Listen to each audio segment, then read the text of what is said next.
Today I'm going to do something that I've never done before in a cooking video.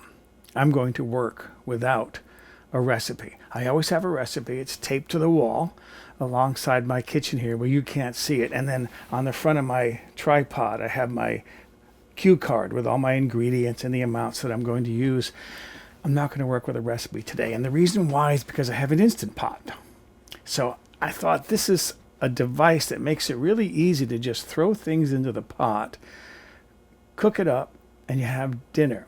And what I want to make today is something I'm going to call a spontaneous stew. I'm just going to use ingredients that I have in the refrigerator and the freezer. That's why I have that sign on my freezer that says "Eat Me." That's my reminder to eat what's in there because my freezer is full.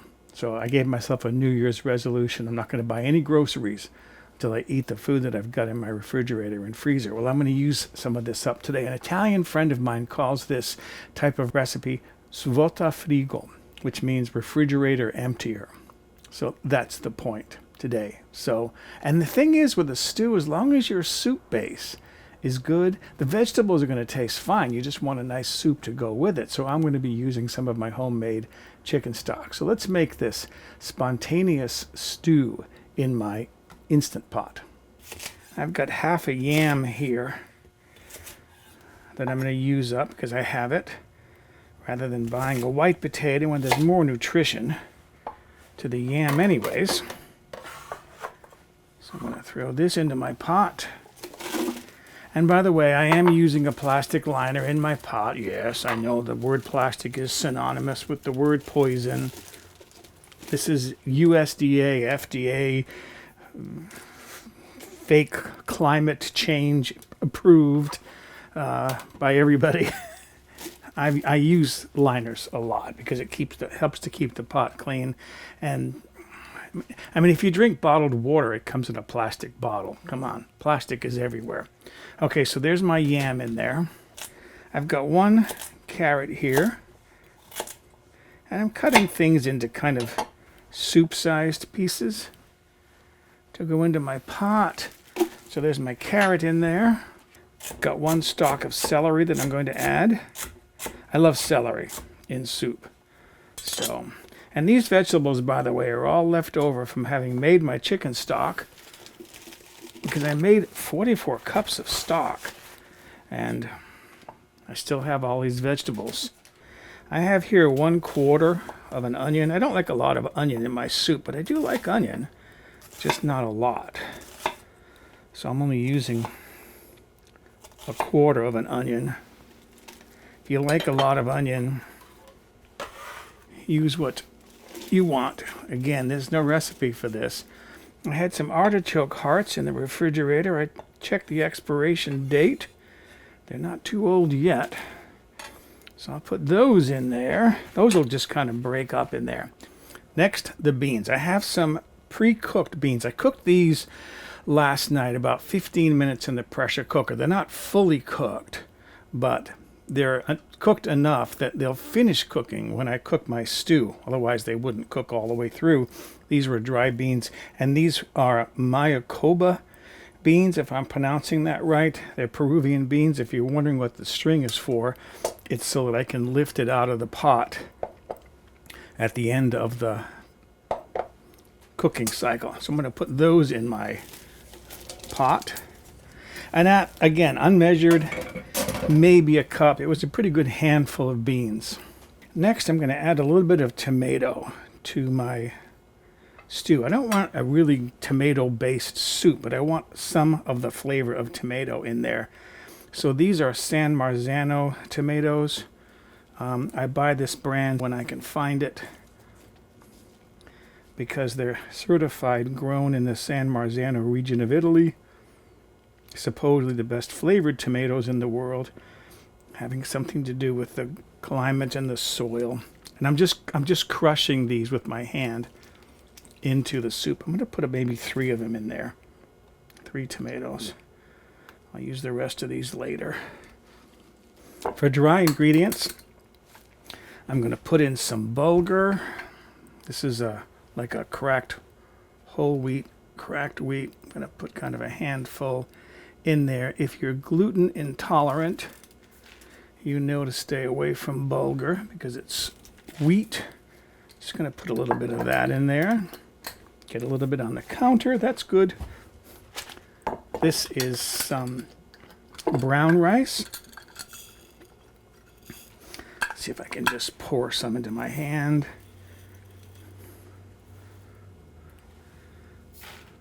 A little bit more. Yeah, that's good. I'm not measuring anything.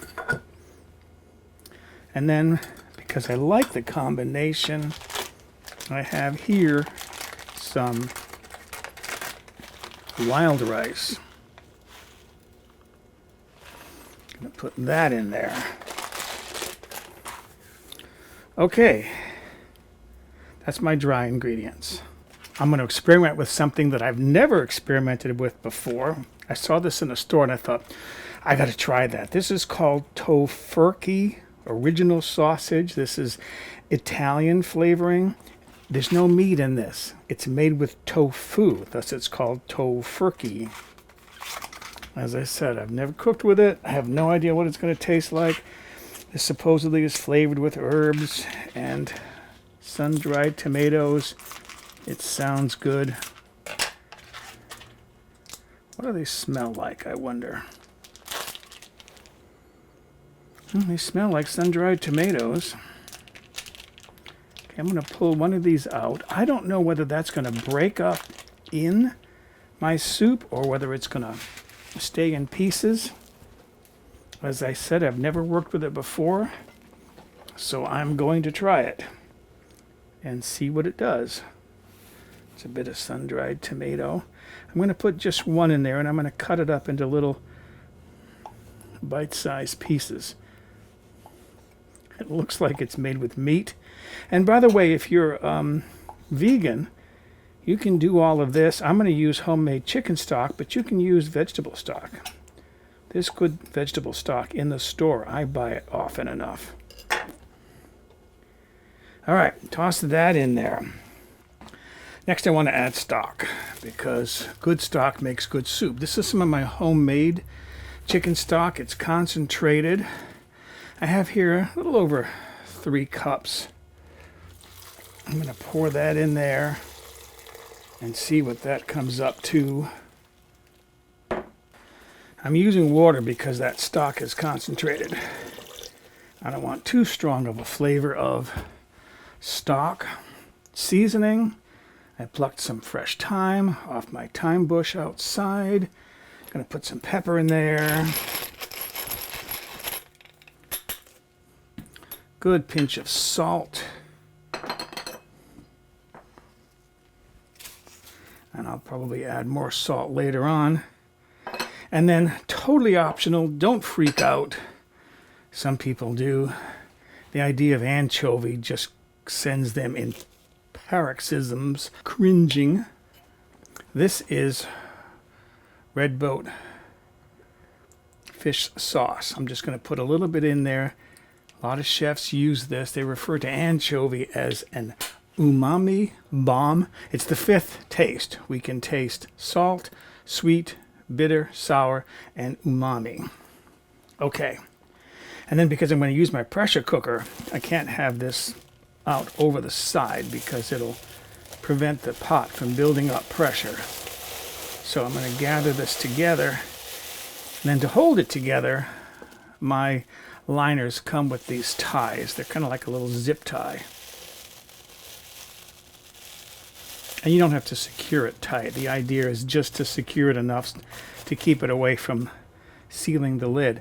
And it's not going to affect anything as far as cooking because it's not the pressure that cooks the food, it's the heat. Okay, now get my lid on there. And it sings to me. I'm going to set there's 2 settings here for the top. One is venting, one is sealing. I want it to seal. I'm going to press my pressure cook button. It's on high, and I want this to pressure cook for 15 minutes, which is enough to cook that wild rice and the brown rice. All the cooking is finished. I let it depressurize naturally, which took a while. It actually took almost Took about 40 minutes, so I'm going to turn this off.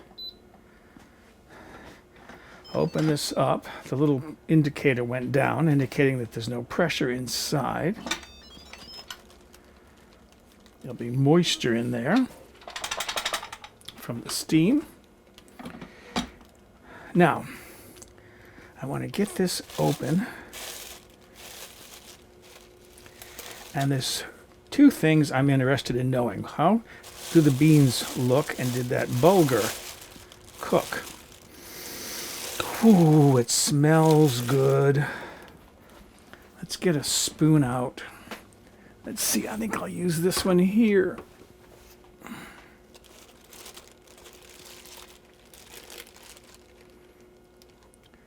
There's one of my beans right there. Oh, those look tender. Those look fine. See what that feels like in my mouth. Oh yeah. Completely tender, like butter. The sausage did not break up. Here's a piece of my sausage right there. Hopefully you can see that fine. And I don't see any. There's the bulgur, and the bulgur looks fine too. All right. But the next thing I'm going to do is I have to let this cool down for a while because it's really hot right now. I want to transfer that to a serving bowl. There's my stew. And I did adjust this for salt. I'm just seeing in there one of the sticks from the herbs. That was the thyme. Buried in there somewhere is another one, but I'll find it. I want to spoon some of this into a bowl for myself. It's just coming up on noon, so I have time to enjoy a little stew for lunch. There's the other stick right there. That's what I was looking for. Okay. As I said, I adjusted this for salt. I'm ready to enjoy my bowl of spontaneous stew.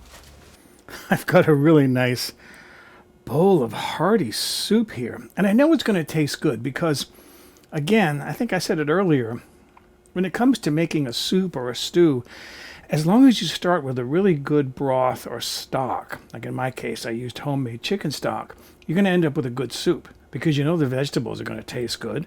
The beans are going to taste like beans. So this should be good. Yeah, it is. Oh, that's nice. It's not overpowering. It's not too salty. I don't like too much salt. Some people may want more salt. The beans are tender. A bit of my yam there. Melt in your mouth tender. I want to try one of these sausage pieces.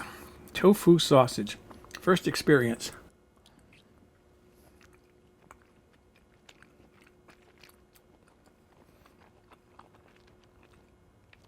Not bad. Not bad at all. Pretty decent. A little bit spicy hot. Okay. So, excuse me. I'm going to go enjoy my lunch of spontaneous stew.